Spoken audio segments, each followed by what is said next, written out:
Welcome back to Shift Happens. I'm Blair Hicken, and this is the show where leaders share real stories about their business, how their businesses are evolving, especially when it comes to automation and AI. Today, we're joined by Daniel Schlaepfer. Daniel operates a fast-paced trading environment where AI isn't just theoretical. It's actively being tested, deployed, and refined across the business on a daily basis. Great to have you here today. Thanks for having me. Can you give us a quick overview of your business, how it operates today? Yeah, so what we do is we are what we call a proprietary trading firm. So we take our capital, we give our capital to traders to trade around the world on stock markets all over the world, and we keep a percentage of the profits that the traders make, and we pay them a percentage of what they make trading. And we spend most of our time managing their risk and providing them access across stock markets all over the world. Great. And so, from your environment where it is, so fast paced, what other items or things in your business would be different from a typical, mid-market business? Well, I mean, what makes our business quite different than most business out there is just the sheer volume of data that is involved with our business. I mean, on any given day, we can trade over 1 billion shares worldwide. We do hundreds of thousands of stock transactions a day. And obviously, we interface with the stock markets around the world, which themselves produce insane amounts of data, right? The biggest challenge to our business and where we have been automating and doing things for years is purely managing and manipulating and using the data properly to run the business. And that's both from a trading perspective, compliance perspective, reconciliation perspective, like accounting, like it's huge volumes of data.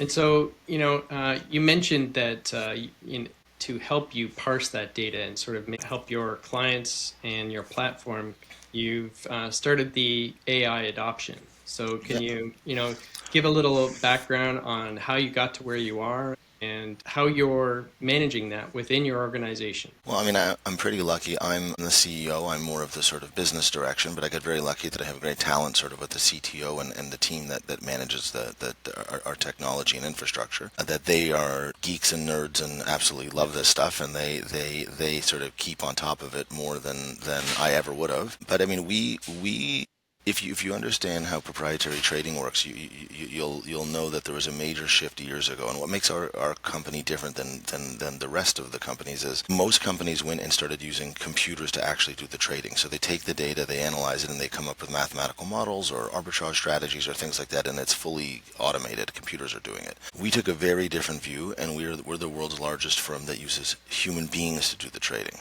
So, and I was told years ago this business would die, that computers would take over, that there would ever be an issue. But if you really understand how machine learning works, you need previous information to make tomorrow's predictions.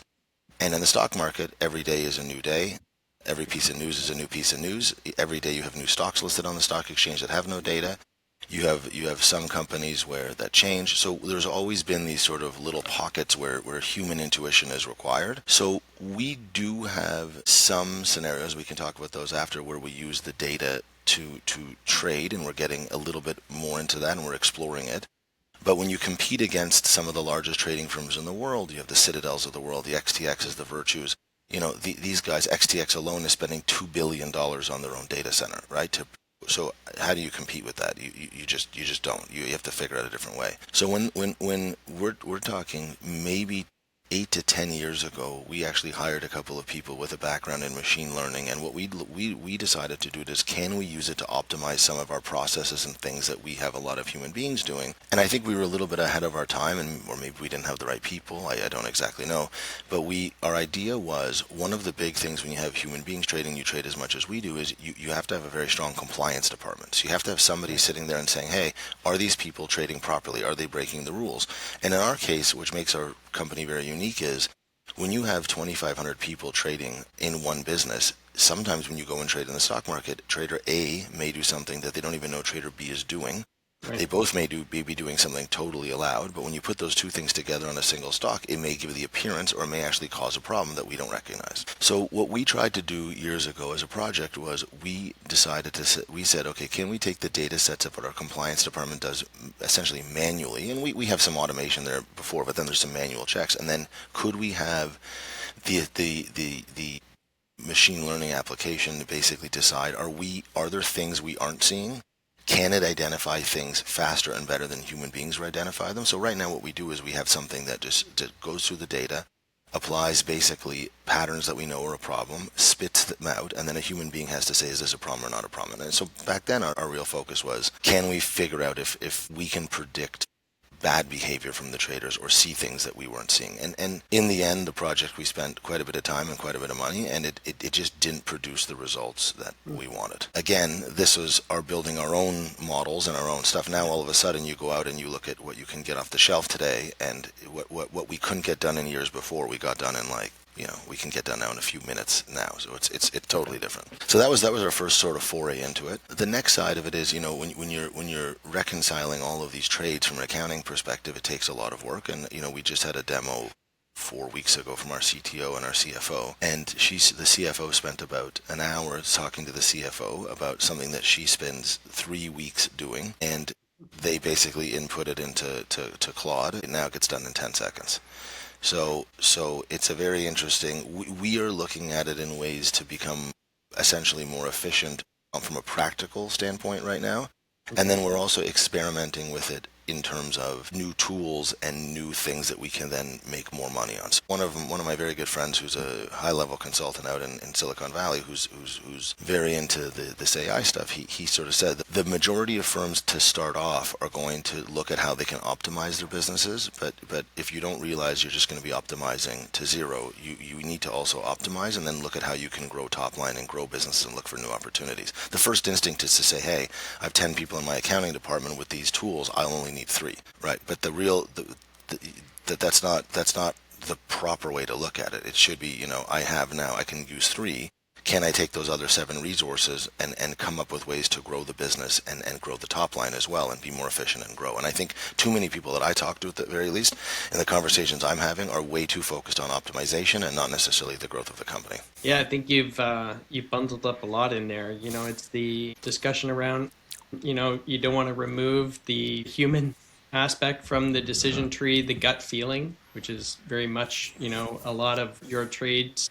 It's the human intuition, where things are going. And then there is the difference between strictly being focused on cost management or cost cutting and not flipping the coin to see the revenue side of, after you've streamlined a process, where else can you really achieve some significant or new potential revenue streams. So yeah, and what we're looking at now, we're starting to use the newer tools for both, coding. So like a lot of our developers are coding faster, better, more efficiently. We use it for bug testing, what took us 6 months takes us like 2 days now. And what we do with those resources is now say, look, instead of just being very reactive with our software, so a lot of the time we would, we have a very robust, very stable trading system.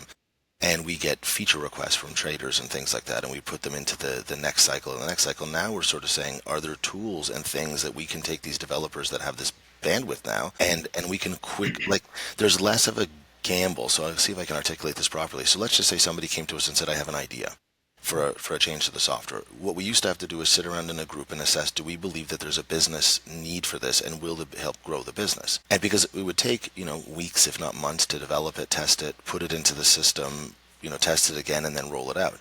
Well, now that cycle is so much shorter that we can now deploy things without having to really worry what the general growth will be for the company, and it's less of a gamble because it's less resources and time. Yeah. So we are putting together a whole bunch of new sets of tools. We are even looking at taking our platform and saying, can we apply this to other aspects of the financial industry? We're saying to ourselves, we didn't have the bandwidth before. We're looking now, could we take our business and make it a retail platform?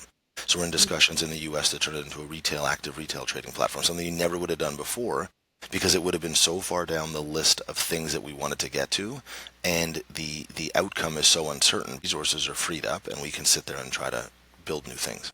Yeah, that's great. So what, as you've sort of gone through this evolution of, machine learning a couple of years ago to now implementing and finding places where the new language models are truly benefiting the CFO was your example. What has surprised you the most about where AI fits in your business today? What surprises me the most is that it just fits everywhere. That's what's surprising me the most. Like at first you have an idea in your mind on how you think, what you think it can do, and what you think these models can do, and then you see it. And I won't forget, this was, I don't know, a couple months ago. We had a demo from the CTO and on this CFO thing, and I literally, I had lunch with my wife that day, and I left the meetings in the morning. I go to meet her for lunch, and I literally said, this is revolutionary of how much this is going to change things.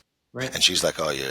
I was like, it was like a deer in the headlights. I'm looking at this, and I'm like, my brain is just spinning onto what you can do with this, how you can do it.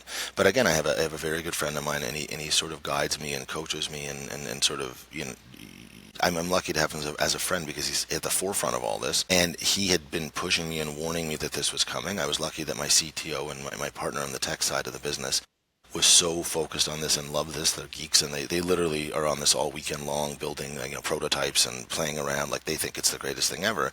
That I got very lucky that I was sort of shook in advance to know how big of a change this was going to be, and to make sure we are ready, right? It was, and to make sure we are applying it properly. But I was very, very lucky. I mean, what one quote that my friend said to me was, you have to realize that every time there's a new update, you have to look at the updates and say to yourself, how can anything in this update take my business to zero? Because eventually this program is going to, these models are going to take a lot of businesses to zero. And they're effectively businesses that I think about now, and I'm not going to name names, but they're effectively already zero. They just don't know it. And you look at a lot of software businesses, and why would I pay for something that, if I take the data sets that are going into a software business and plug them into the models, why do I need the software layer there? The model does the work for me. Right. And I can pay $200 a month instead of $5,000 a month, right? So there's a lot of businesses that I don't think even realize that they're on their way to zero fast. That's great. Yeah. Not for everybody. No, but it's something that you need to be conscious of as these new updates roll out every 2 weeks, if not more frequently, to take the time to assess what that means to both your business and the market that you're playing in. Yeah, and you have to.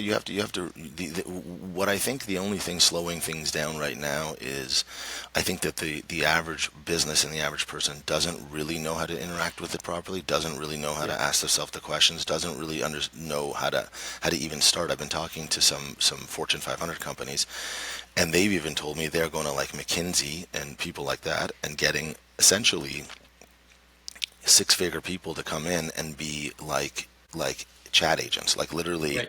They'll sit next to me, we'll have a computer, they'll load up Claude, and I'll tell them what I do, and they just automate what I do. And they're this is how they're doing it, right? So it's at least, I said, at least you're doing something. I talk to a lot of people in business, and I see job postings and hirings, and I ask myself, why are you hiring for this job when realistically you could be doing this automated and probably better? Yeah, that's true. So did you have an internal initiative to drive this adoption, or is it something that you think naturally occurred just because of the environment that you have? It's again, as I said earlier, I'm lucky that the team that I have really enjoys this stuff and loves this stuff and is on top of it and is playing with it every day. Like I'm on email chains or text conversations, and literally like on a Sunday they're just blown away by how they can do this and this, and I come in and it's a new prototype or something they did on the weekend to test. So they're I just got lucky that I'm surrounded by a great team of people that actually truly enjoyed this, and for them to be at the forefront of this and to be using it is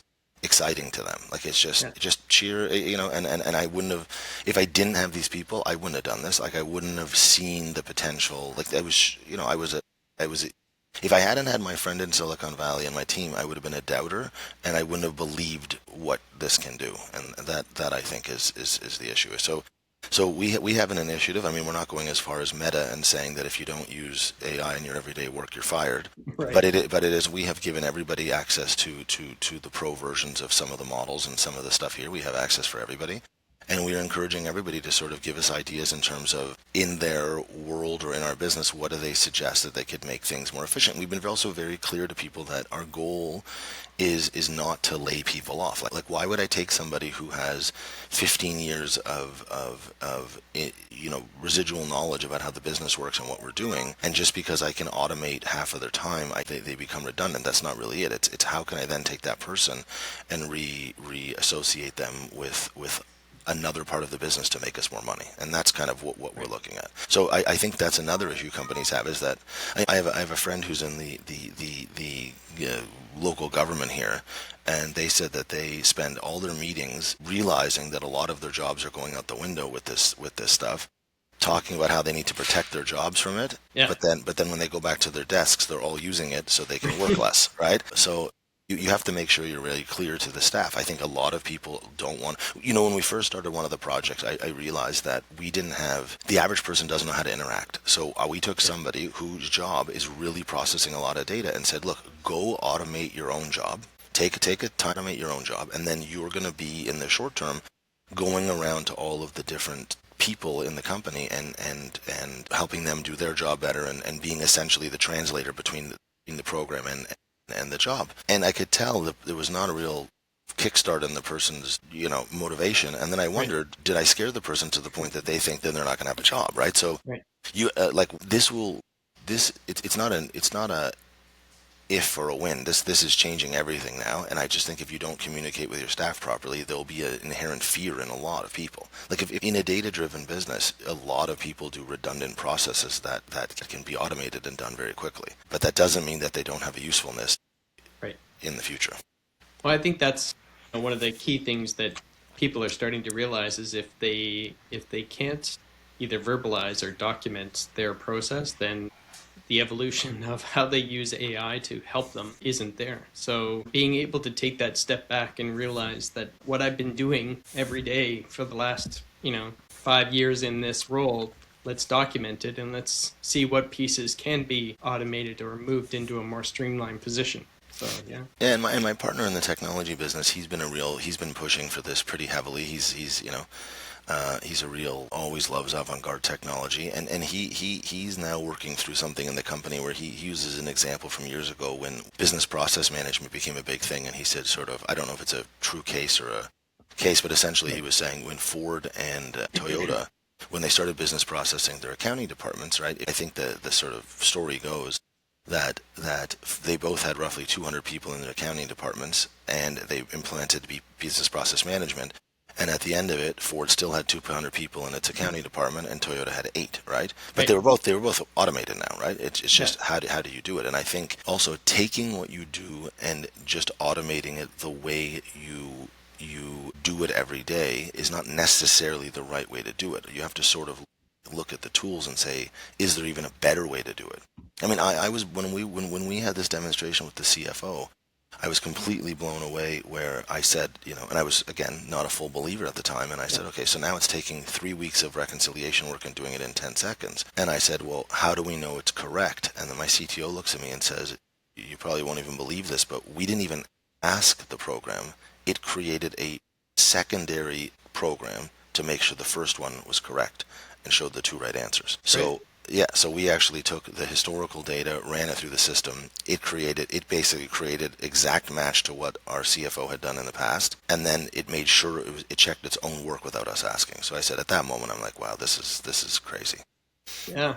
Well, it's great in your environment that your internal team, the example, your finance team is working so closely with your technology group that it's really rubbing off on what can be used, how they can streamline their processes, and that reconciliation is always the bane for all of accounting teams, finance teams.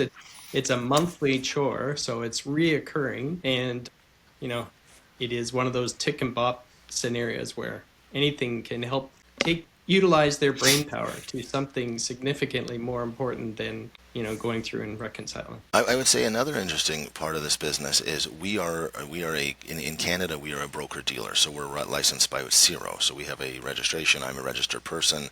Yeah. We interact with the OSC, with CIRO, formerly IROC, all the time. And what I find very interesting is a lot of the processes and interactions that we would have with the regulators. You can essentially do a lot of it using AI. But the problem where the regulators have now, and I'm starting to see the discussion, is you can always have the models do the task, but you can't outsource the responsibility. So what's funny is, you have a CCO, you have a CFO, you have all these people with defined roles in the business, and honestly, it's getting to the point. Who would you trust more to do a reconciliation or a trade audit or something like that? You'd obviously prefer the computer to do it. It's unbiased, it's not emotional, it's going to get to the answer. Right. But I can't send the report into the regulators, to the OSC or to Zero, and Yeah. say, hey, guess what? That we just did this in Claude, and they're going to say, well, what do you mean? What's interesting is, and people worry about that in our environment. Like as I said, you can outsource the task, but not the responsibility. So or Yeah. you're always going to need people with that institutional knowledge to be able to say, hey, there is somebody making sure that what this is doing is correct and I don't know how long, maybe over time, less and less, they'll say, okay, well, this can now be done by it, this can now Right. be done by it. But right now, it's a very push and pull because I think also some of these regulators are looking inside at their own jobs and their own rules and realizing, wow, like this is something that is, Yeah. going to wipe me out too, right? So they will put a moat around that and make sure that there is somebody they can interact with. Well, if you look back at how long it took them to, in some cases, how long it took them to move from wet signatures to digital signatures, Yeah. we need to speed them along, just because business is carrying on. But the problem is, from the wet signatures to the digital signatures, if it wasn't for COVID, most of it wouldn't have moved on, right? I mean, it was when you physically couldn't do it. But now Right. all of a sudden, you don't think of a world. I mean, we have an expansion in Asia, and we had to close on an office space, and my partner was doing the lease, and they literally wanted a wet signature in a particular gel pen in a particular color, and it was Oh, yeah. just like and it was just crazy. And Yeah. he's like, what happened to me just clicking on the Adobe on my app? And Right. it just did it for me. Yeah. So most of the people listening, aren't operating at the speed with which your business is. What should a typical mid-market, lower enterprise company take away from your experience? Well, what I would say is what you need to do is you need to use the tools. So the first thing everybody should really be doing is downloading a paid version of the tools. Not the, I mean, look, the free version is fine, but when you start to see the paid versions and you start to see the newer models, they're light years better. And I have a friend who does some of the testing of the even newer models coming Okay. out, and even says these are just mind-blowing models, right? Hmm. So I would say you have to use it, you have to understand it, and you have to start thinking, how can I apply these things to my business? I have people that have small businesses or friends of mine that it's answering emails for them, it's booking appointments for them, it's doing everything that you when you're growing a business or as an entrepreneur you're starting up, it's doing all these things that used to be a cost to you. Now you're paying very little, and it's not that hard to do all of this stuff. I mean, I have employees coming in and saying, look at this cool computer, look at this program I built over the internet. I have friends trying to upload wine apps to the Apple Store because Right. they built like some wine pricing app over the weekend. Like it doesn't really end. So I think you have to use it. I think the most important thing is use it and understand it, and ask yourself, how can it make my business better? Or in reality, how can it destroy my business? And if it can, how can I improve my business so it can't be destroyed by it? Yeah. So, what three things should a company pay attention to over the next 6 to 12 months? What are the key areas that you feel should be more focused on, or have a focused group that are sort of helping move their business forward? Well, what they should have again is access to the programs. Every company should start to say to themselves, if I don't know how to apply this to my business, I need to bring somebody in that can help me apply it to my business. And I wouldn't go get necessarily a consultant to do that. I would maybe go find somebody who's and it's not going to be some PhD in artificial Right. intelligence, right? Like you can just go get somebody that practically knows how to interface with it and can speak the language of your business and input it into the language of these models, right? So I think that's important. I think staying on top of the releases, like not every model is the same for each business, right? We obviously in the development world are quite heavily using Claude, Yeah. but on the Anthropic models, but on our sort of customer service side, we're more into the Gemini Google models just because it interfaces with our email and it's a little more, retail friendly versus sort of developer friendly. So Right. you have to understand what the different models do and how each release changes. You had said earlier it's every week. I've been hearing stories now out in Silicon Valley where somebody will give a presentation on one of the models, and by the time they get off the stage, the model's changed. And they have to go correct a bunch of the slides from what they just presented. Like it's Right. moving at paces that is just mind blowing. And I think what we're going to see is I think every day everybody's going through their day to day life now and saying, I know this is coming. I know this is going to change things. Wow, this is cool, these little things. But I don't think they realize when you apply it in its best form, it's really, really powerful. And I think Right. people have to see that. But I think staying on top of the changes, staying on top of the models, and using it are the most important. You have to use it. If you don't use it, like if you're not using it every day, you're going to fall behind. Well, that's a great way to wrap this up. I really enjoyed our chat today, Daniel. You certainly shared a lot of interesting anecdotes about both your business and how you're moving it forward. Oh, I appreciate it. Well, thanks for having me.